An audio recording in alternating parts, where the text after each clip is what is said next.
Olá, hoje nós vamos ter uma reflexão na Palavra de Deus sobre um texto que está no Evangelho de Lucas, capítulo 21, versículo 7, e diz assim: perguntaram-lhe dizendo, Mestre, quando serão essas coisas?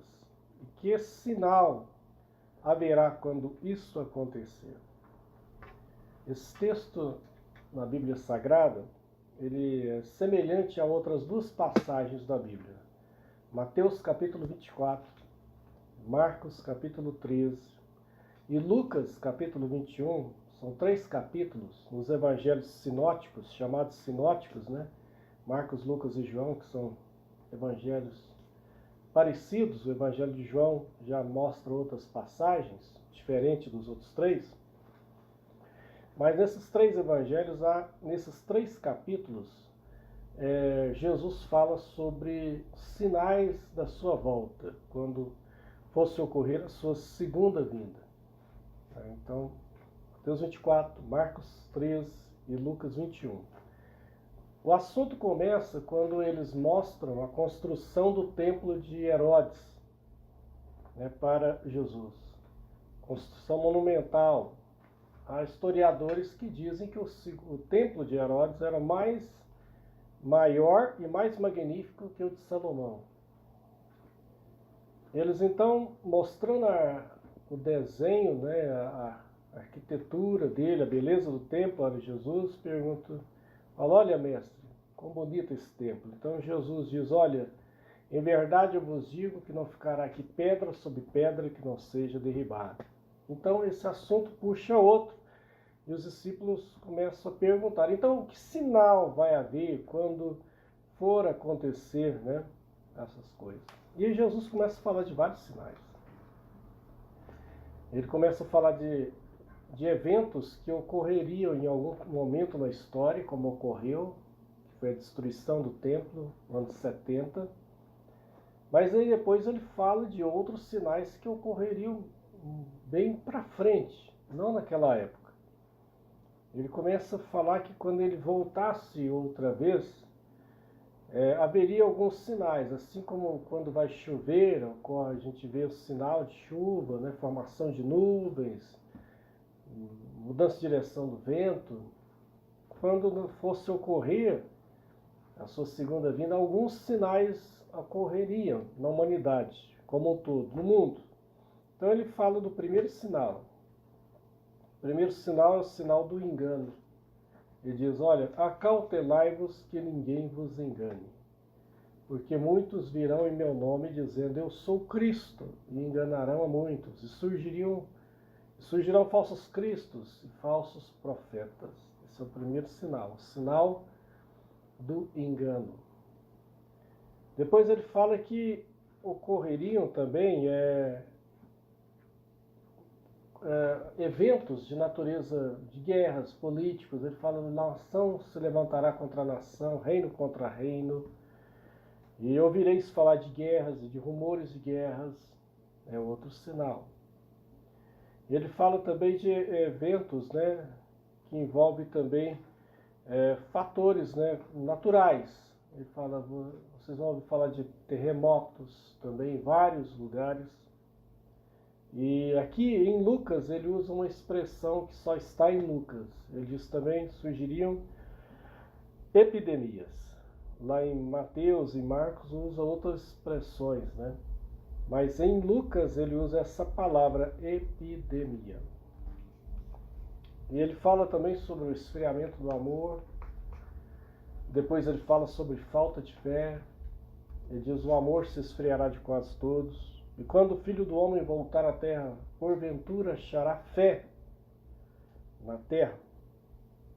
Quando a gente olha esses sinais, e a gente, é claro que não pode interpretar a Bíblia, fazer uma leitura dela de forma jornalística, Existe a chamada escatologia de reportagem. Escatologia é uma palavra que significa a doutrina das últimas coisas. A gente vê escatologia nos evangelhos, a gente vê escatologia nos livros proféticos, como Isaías, Jeremias, Ezequiel e vários outros. A gente vê escatologia nas epístolas do apóstolo Paulo, do apóstolo Pedro, de Judas, e vemos escatologia, claro, principalmente no livro que chama Revelação, que é o Apocalipse. Mas quando a gente fala escatologia de reportagem, é que tem pessoas que ele pega a notícia que está saindo agora e já tenta interpretar, falando isso aí já está ocorrendo, né? E aí a gente até tem que ler a Bíblia na mão, o jornal na outra, isso não é errado, né? O famoso teólogo Karl Barth falava isso. O problema é quando eu tento aplicar em determinado tempo as coisas. Já houve pessoas que durante a história da igreja, nos últimos 2000 anos de cristianismo, tentou marcar data para a volta de Cristo. E não deu certo. Todas as vezes que alguém tentou marcar essa data, né, tentando interpretar algum texto, não ocorreu. E na Idade Média, houve quem tentou marcar, né, essa data. Na Idade Média, eles nem falavam o termo volta de Cristo, eles falavam fim do mundo. Fim do mundo, quando vai ocorrer o fim do mundo? Tinha até ditados populares entre as pessoas, que eles diziam, olha, de 1000 passará, 2 não imperará, tinha esse ditado popular. Só que era uma tentativa de marcar a data, né? Acontece, nós já estamos no ano 2020, 2000 passou, e já vamos quase para 2021, né? Houve pessoas que antes do ano 1000 tentou marcar para o ano 1000, né? O evento do fim do mundo, pessoas vendiam propriedades e tal, mas não ocorreu no ano 1000. Durante a Idade Média houve quem também marcou alguma data. Na história moderna isso ocorreu várias vezes, né?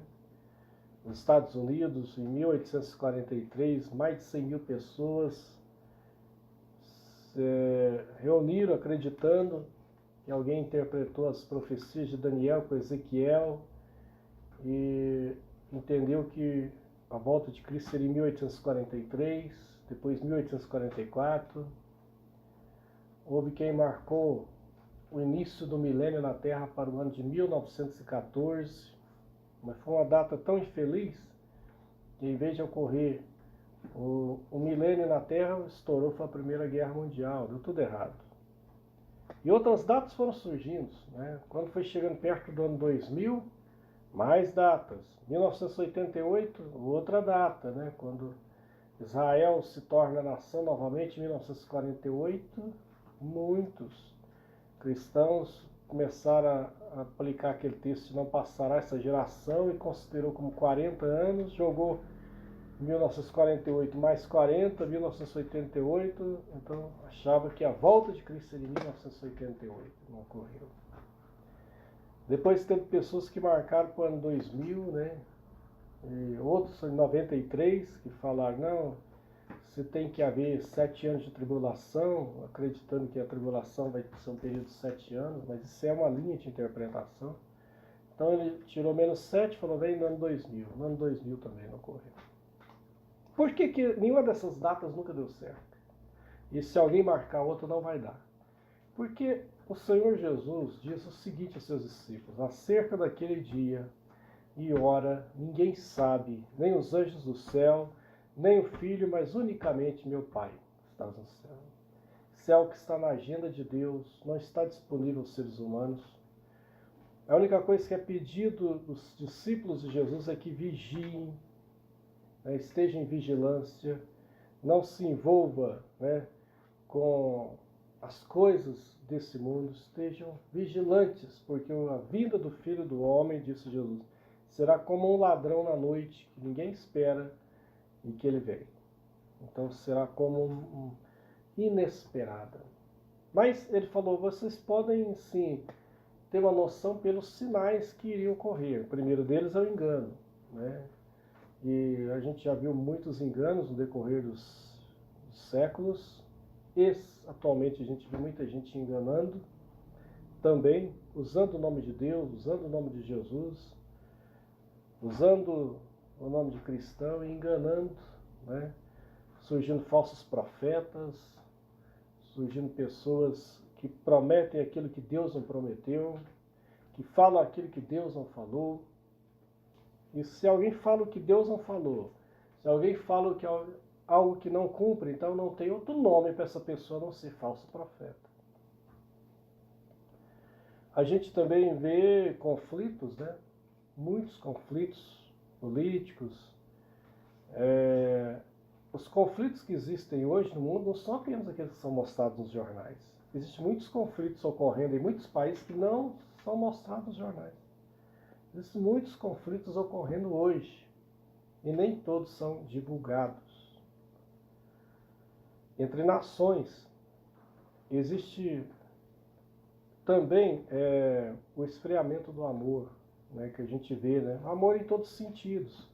O amor a Deus, o amor ao próximo, o amor maternal, o amor filial, o amor em todos os sentidos. A gente vê hoje pessoas fazendo barbaridades, né? Com pessoas do próprio sangue. Isso não mostra outra coisa no seu esfriamento do amor. E também o amor a Deus. A fé, às vezes, sendo tratada de uma forma tão superficial, e não uma fé em Deus mesmo, uma fé genuína, né? Uma fé que não se firma em nada, e nem pode se falar que é uma fé. A gente vê também, agora mais que nunca, né, em evidência nos dias atuais, a questão das epidemias, que não é novidade, é claro, já houve pestes terríveis na história da humanidade, né? A peste negra, na Idade Média, que matou milhões de pessoas, depois a gripe espanhola, em 1918, 19, matou 50 milhões de pessoas. A gente poderia enquadrar nisso aí até a própria AIDS, né, que desde os anos 80 ceifou a vida de várias pessoas. A varíola, que durante muitos anos ceifou a vida de milhares de pessoas também, peste bubônica. E nos últimos anos vem surgindo as Covid, que essa Covid não é única, né? A SARS, 2003, a gripe asiática, né? Em 1968 houve também um surto, nos anos 50 também houve, nos anos 60, depois no ano 2003, 2009, o HN1, e agora, final de 2019, o ano 2020 corrente, a gente está vendo aí a epidemia do Covid, que já chegou no mundo a marca de 1 milhão de mortos. No Brasil está chegando a 150 mil. E ela já é considerada pandemia, né? Porque não é um evento local, nenhum país, mas se espalhou no mundo todo. Isso são sinais? São sinais. Isso aponta alguma data quando Jesus voltará? Não, data não. Apenas diz para nós estarmos alerta, apenas diz para a gente estar vigilante, preparado para qualquer hora. A gente tem que entender que a gente tem que estar vigilante por quê? Porque haverá um dia na história que cumprirá-se as profecias de 1 Tessalonicenses capítulo 4, 1 Coríntios capítulo 15, Mateus capítulo 24, versículo 29 a 31, quando haverá realmente uma volta de Cristo à Terra. Quando haverá, sim, existem religiões que não acreditam em um arrebatamento, né? Fala que isso é uma passagem simbólica, mas os evangélicos principalmente acreditam que esse é um texto literal que ocorrerá. Agora, não há concordância muito sobre quando, né? Existem períodos aí que, dentro da teologia, que é considerado antes da tribulação, da chamada grande tribulação, antes do milênio, depois da tribulação, no meio. E isso aí há algumas linhas de pensamento nesse sentido. Mas o fato é que haverá uma vinda de Jesus, haverá sim um arrebatamento, conforme diz Mateus 24, conforme diz 1 Tessalonicenses 4, conforme diz 1 Coríntios 15. Nós não sabemos que isso ocorrer.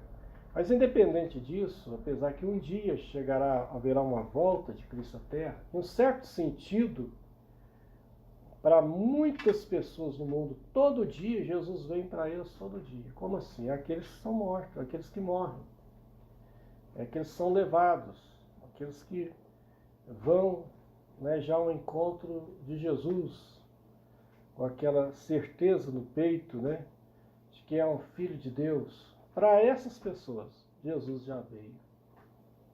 Para esses ele já veio, para esses já ocorreu, né, eles já foram ao encontro de Jesus. Agora, em um dia, haverá, né, para quem estiver vivo aqui na Terra, uma segunda volta de Jesus, o qual a gente não sabe quando, mas a gente é alertado para estar vigilante, seja se for levado, né, pela morte ou nessa segunda vinda de Jesus. E aos sinais que estão aí. Então eu leio esses sinais e entendo, olha, a gente tem que estar preparado. Jesus Cristo voltará um dia. Esses sinais apontam para a sua vinda. Portanto, estarmos vigilantes, portanto, termos um encontro com Deus. Termos um encontro com Deus, o que é isso? Eu tenho religião? Não, religião tem muitas, né? Religião vem do latim, significa religare, tentativa de religar o homem a Deus. Mas a religião, na verdade, não liga o homem a Deus. Só existe um caminho a Deus. Ele chama Jesus Cristo. Em João capítulo 14, Jesus diz, olha, eu sou o caminho, eu sou a verdade, eu sou a vida. Lá no livro do profeta Amós, ele fala assim, prepara-te para te encontrares com teu Deus. Prepara-te para te encontrares com teu Deus. Aí você fala, o que eu tenho que fazer para isso ocorrer? Eu tenho que fazer algum ritual? Eu tenho que fazer algum grande sacrifício? Não, é a coisa mais simples que existe. Lá em Romanos capítulo 10, o apóstolo Paulo diz assim, olha, se com o teu coração creres que Jesus é o Senhor, e com tua boca confessares que Ele é o Senhor, Ele é o Salvador, será salvo. Mas só isso? Sim. As coisas de Deus são dos mais simples que existem. Aí você fala, não, mas eu pensei que eu tinha que me arrastar de joelhos a tal lugar, eu tinha que acender uma vela para minha alma, eu tinha que fazer um sacrifício muito grande para adquirir salvação. Aí que está o erro. A salvação em Cristo eu não posso comprar. Eu não posso,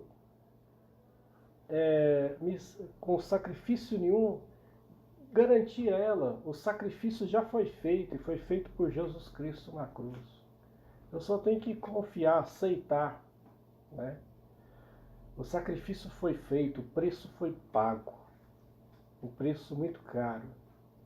Eu tenho que confiar, eu tenho que aceitar, eu tenho que me entregar a Deus, só isso. Eu tenho que reconhecer que eu sou um pecador. Você diz, não, mas eu nunca roubei, eu nunca matei, eu nunca fiz algo tão terrível, hediondo. O pecado não é só quem faz isso. Em primeiro lugar, você tem que saber que a gente já nasce em pecado. Davi fala, olha, em pecado me concebeu minha mãe. Lá em Romanos capítulo 3, versículo 23, o apóstolo Paulo fala assim, todos pecaram, todos carecem da glória de Deus. Não havia um justo sequer. Então, o homem pecou, ele não pode se salvar. Não existe outra oportunidade pós-vida, ela tem que ser decidida aqui.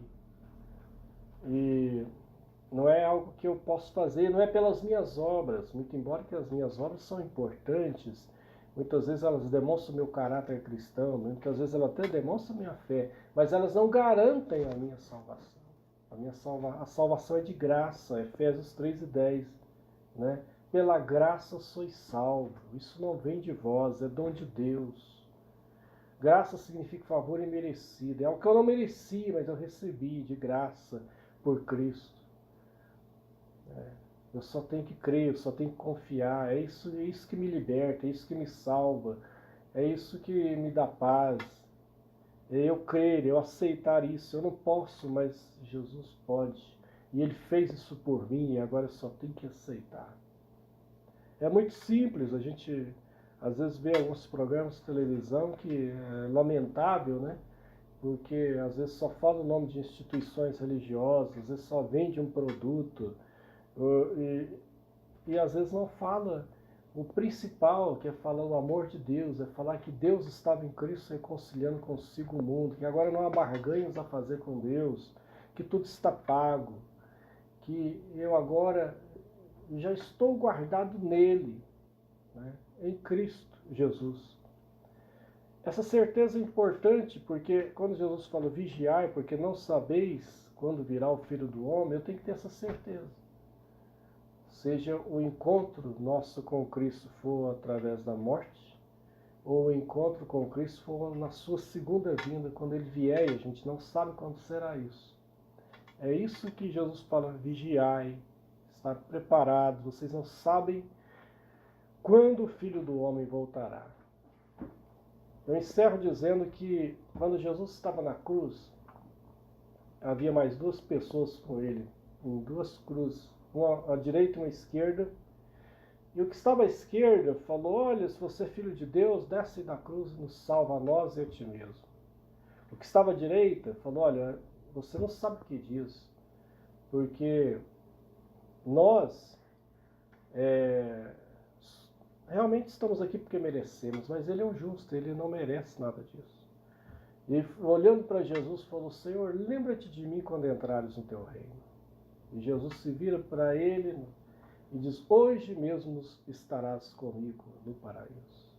Que certeza maravilhosa, né? Essa certeza que você sente quando você realmente reconhece que é um pecador, pede o perdão dos seus pecados, peça que Cristo realmente habite na sua vida e venha o Espírito Santo e faz morada em você e te dá uma certeza, uma paz gloriosa, maravilhosa, e diz, você é de Deus, você não é um derrotado, você não é um perdedor, você é um filho de Deus, é uma filha de Deus, e você está escondido em Cristo, que está escondido em Deus. Isso liberta de muita coisa, de muito trauma, liberta, isso dá uma libertação da depressão, porque você entende que todas as coisas cooperam para o bem dos que amam a Deus. Você entende que mesmo que ocorra problemas no caminho, nós estamos sujeitos a problemas, a tribulações. Jesus fala, no mundo tereis aflição, mas tem de bom ânimo, eu venci o mundo, eu deixo com vocês o Consolador, o Espírito Santo, que estará convosco para sempre. E quando você tem essa certeza, todas essas outras coisas ficam menor, porque você diz, Cristo está em mim, eu estou nele, e independente quando será que vai ocorrer esses eventos, eu estou preparado. Que Deus abençoe a cada um. Não fique atemorizado, nós estamos vendo muitas pessoas atemorizadas hoje, né, deprimidas, pensando que o mundo vai acabar. O mundo não vai acabar, acabou de dizer isso aí de cara, o mundo não vai acabar. O que vai ocorrer é uma grande renovação nessa terra, quando Jesus voltar. Essa terra será purificada, será transformada, uma nova Jerusalém celestial descerá do céu, vai haver uma transformação total, não vai acabar, vai haver uma mudança total. E a gente tem que estar nesse novo reino de Deus. Primeiro ele começa no coração da gente, depois ele será implantado na terra. É por isso que na oração do Pai Nosso que Jesus ensinou, ele ensina a orar dizendo assim, venha a nós o teu reino. É isso aí. Quantas pessoas que rezam isso aí todo dia e nunca parou para pensar no que é isso. Em primeiro lugar, o reino de Deus já está dentro de nós. Jesus diz em Lucas 17:20. Olha, quando alguém dizer o reino de Deus está ali ou ali, você não acredita, porque o reino de Deus já está dentro de você. Em segundo lugar, haverá uma implantação depois do reino de Deus, também físico na terra. É isso que a gente espera, confia, né? E a palavra de Deus está aí, nos ensinando isso. Ok? Próximo. Daqui uns dias a gente grava outro vídeo com outro tema. Hoje esse é um vídeo de esperança, mostrando que há uma luz no fim do túnel. Essa luz chama Jesus Cristo. Deus te abençoe. É em Cristo Jesus. Amém.